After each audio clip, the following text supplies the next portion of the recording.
Hello guys, it's Chancellor here doing the Bakugan Armors review. This time we have Ogon Houoh.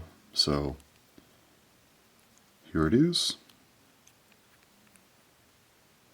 Looks pretty nice. Chaos Bakugan. Anyway, go ahead, open this thing up. Opens up like this. Pretty nice. It does have its soul pieces that do flip out. And, yeah. Just gonna move down a little bit here, but anyway.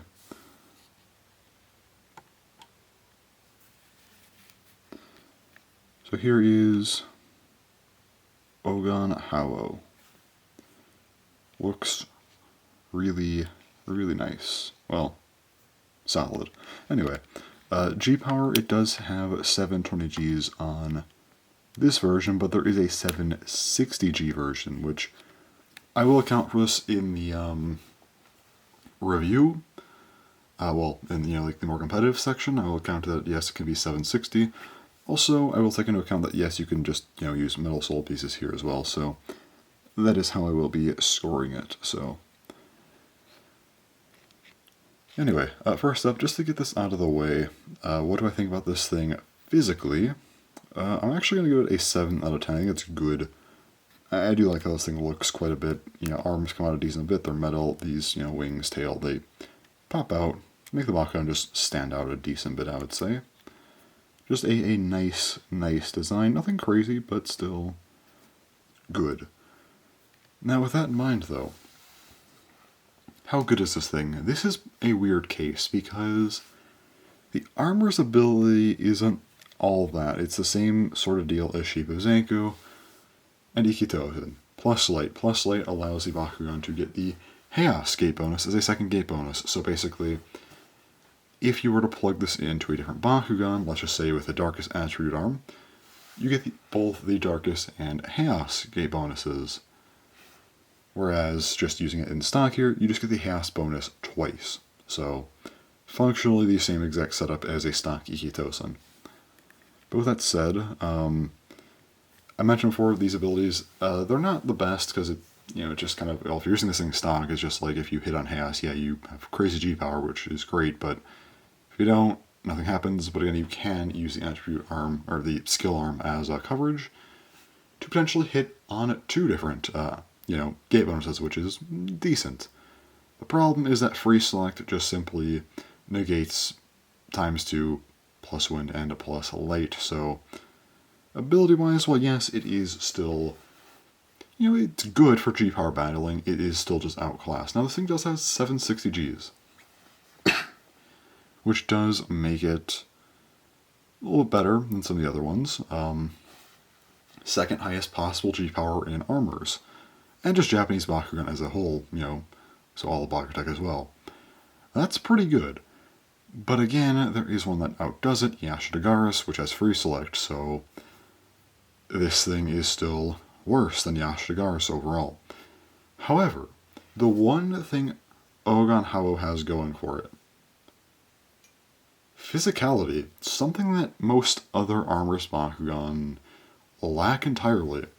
So I said you can swap these out for metal, these soul pieces, but also these arms. They are pretty decent sized metal pieces. And if you replace them, it's kind of like having 4 metal pieces in BakuTech. Something like a Flare Dragon, for example. This actually gives this Bakugan pretty solid attack power. Nothing insane. Again, you're not like beating like Gogaryu or Sanzu Hollows or the Tavanals or whatever else. Like the top tier attackers, you're not getting past them. But this thing is still in line with some of those good attackers, like I said, Flare Dragon, or Grin Dragon even.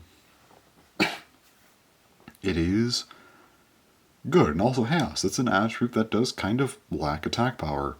Again, unless you want to count like, Sextavinal, but Sextavinal can be any attribute, so it just kind of is what it is. But yeah, this thing definitely has some potential to it. And plus, it does still have good G power, right? It's good. Like really good 760 Gs. That's pretty crazy. And yeah, you still have plus light, which is still an advantage. So solid attack power plus, good G power. That's a decent combo right there. The problem is trying to run this thing as an attack Bakugan, you can still just get steamrolled by better attack Bakugan, plus this thing isn't dealing with some of the top tier defensive Bakugan. You're not going to crit KO, Jaiba Fudo or Ozpress, Yoran 4, Nagadaja. This thing isn't taking those out, so unfortunately, while it is still a pretty good attacker, solid attacker, you're not taking out some of the best defensive Bakugan in the game. Yeah, it's not doing quite that much damage, but it still has enough power to take out other Bakugan, so it is still nice. Plus, yes, you can G-Power battle with this thing, it's just going to be worse than Yashigar. So basically you have a Bakugan that is a pretty powerful G-Power battler, but is still outclassed by another better G-Power battler, but also has good attack, but just not top-tier attack that can handle top-tier defensive Bakugan. So, this thing is a 6.5 out of 10 in my opinion. Not quite a 7, it's getting close to that point of just actually being good, but the fact that it is just inherently outclassed by Yashitagaris and its attack, while solid, still just doesn't quite get it to that point of being genuinely threatening to some of the more prevalent defensive Bakugan. I don't think I'm quite comfortable giving this thing a 7.